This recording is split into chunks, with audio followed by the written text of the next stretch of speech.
اختلافات ہمارے ہیں وہ چلتے رہیں گے، ان پہ بات بھی ہوتی رہے گی، لیکن اس کا مطلب یہ نہیں ہے کہ آپ اپنے اختلافات کو اتنا آگے لے جائیں کہ ایک دوسرے کو کافر کہیں۔ اور جو اعوذ باللہ من الشیطان الرجیم، بسم اللہ الرحمن الرحیم۔ السلام علیکم دوستو، امید کرتا ہوں سارے دوست احباب ٹھیک ہوں گے۔ دوستو آج کی یہ ویڈیو بنانے کا مقصد اتنا ہے کہ چند دوست احباب ہیں جنہوں نے میسج کیا اور کمنٹس میں مجھ سے پوچھا کہ عام شہری کو اس مسئلے میں جو اسرائیل اور فلسطین کا چل رہا ہے اس میں کیا کردار ادا کرنا چاہیے۔ تو میں تو دوستو یہی سمجھتا ہوں کہ اگر آپ یہ سوچیں کہ میں اور آپ ہم جا کے بارڈر پہ جنگ کریں گے تو ایسا تو ممکن ہی نہیں۔ آپ اور میں صرف مسلمانوں کے حق میں آواز بلند کر سکتے ہیں،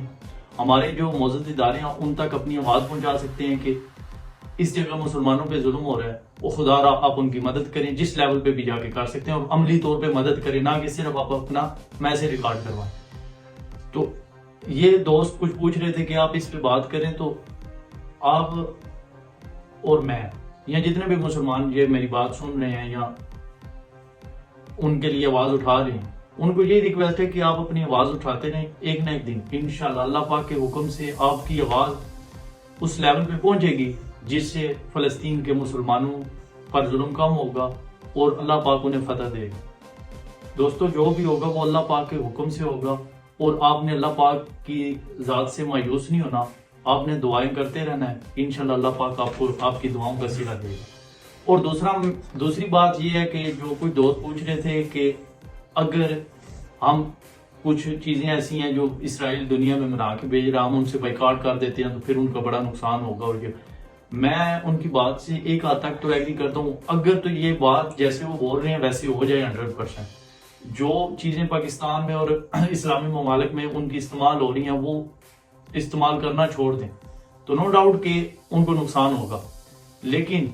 اگر یہ بات صرف زبان کی حد تک ہے تو پھر اس کا کوئی فائدہ نہیں ہو۔ اور ویسے بھی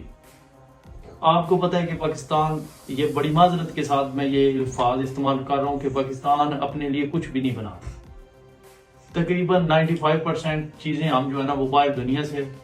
امپورٹ کر رہے ہیں اور ان پہ سروائیو کر رہے ہیں۔ تو آپ کیا ختم کریں گے؟ آپ مثال کے طور پہ آپ کے پاس کولڈ ڈرنکس ہیں، پاکستان میں وہی بن رہی ہیں جو اس میں ملاوٹ ہو رہی ہے تو وہ کر رہے ہیں، باقی اوریجنل چیز ادھر سے نہیں آپ کو ملے گی۔ آپ موبائل فون استعمال کر رہے ہیں وہ بھی مختلف کنٹری سے آ رہا ہے، اور جتنی بھی چیزیں ہیں تقریباً 95% چیزیں جو ہے نا وہ آپ باہر سے امپورٹ کرتے ہیں اور پاکستان میں استعمال کر رہے ہیں۔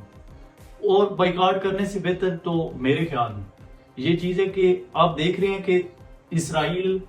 اگر حماس پہ یا غزہ پہ اٹیک کر رہا ہے، فلسطین پہ اٹیک کر رہا ہے تو امریکہ اس کی مکمل سپورٹ کر رہا ہے۔ کوئی بھی کسی بھی میڈیا چینل پہ جس بھی جگہ کسی بھی جگہ انہوں نے پریس کانفرنس کی ہے یا کسی ادارے سے بات کی، انہوں نے یہی بتایا کہ اسرائیل کے حقوق ہیں، وہ اپنا ڈیفنس کر سکتا ہے اور وہ کرے گا، آپ اس میں مداخلت نہ کریں، یہ وہ ایسی باتیں انہوں نے کی۔ لیکن کیا حقوق غزہ کے یا مسلمانوں کے نہیں ہیں؟ وہ اپنے حقوق کے لیے نہیں اٹھ سکتے؟ ایک عرصہ گزر گیا ہے کہ اسرائیل جو ہے وہ فلسطین کے مسلمانوں پہ ظلم کر رہا ہے۔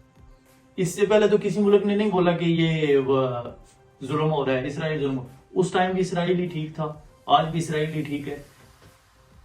یہ امریکہ کے الفاظ ہیں۔ اگر ہم اپنا کردار دیکھیں تو ہم ابھی تک سنی، شیعہ، وہابی، دیوبند اور مختلف فرقوں میں بٹے ہوئے ہیں۔ سب سے پہلے تو مسلمانوں کا یہ حق بنتا ہے کہ ایک پلیٹ فارم پہ اکٹھے ہوں، خدا را آپ ایک پلیٹ فارم پہ اکٹھے ہوں، یہ تفرقہ بازی میں نہ پڑیں، جس جگہ مسلمانوں پہ ظلم ہو رہا ہو۔ مجھے ایک اہل تشیع اسکالر ہے، ان کی بات بڑی پسند آئی ہے کہ وہ بتا رہے تھے، ایک ویڈیو بیان میں نے ان کا دیکھا، وہ بتا رہے تھے کہ یہ حماس کی جو تنظیم ہے نا یہ اہل سنت کی تنظیم ہے، اور اس سے سب سے زیادہ جو سپورٹ مل رہی ہے نا وہ اہل تشیع کر رہے ہیں، حزب اللہ کر رہے ہیں۔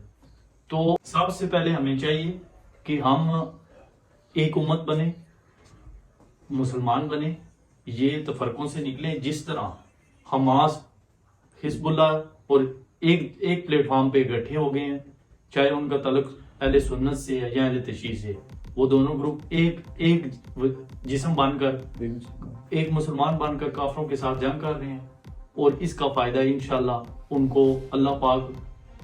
ضرور دے گا اور اللہ پاک ان کو کامیاب کرے گا۔ اسی طرح ہمیں بھی چاہیے کہ ہم جو یہ مختلف پارٹیوں میں اور مختلف فرقوں میں پڑے ہوئے ہیں ہم ان سے باہر آئیں. جو چھوٹے موٹے اختلافات ہمارے ہیں وہ چلتے رہیں گے, ان پہ بات بھی ہوتی رہے گی, لیکن اس کا مطلب یہ نہیں ہے کہ آپ اپنے اختلافات کو اتنا آگے لے جائیں کہ ایک دوسرے کو کافر کہیں, اور جو اصلی کافر ہیں جو ہم پہ ظلم کر رہے ہیں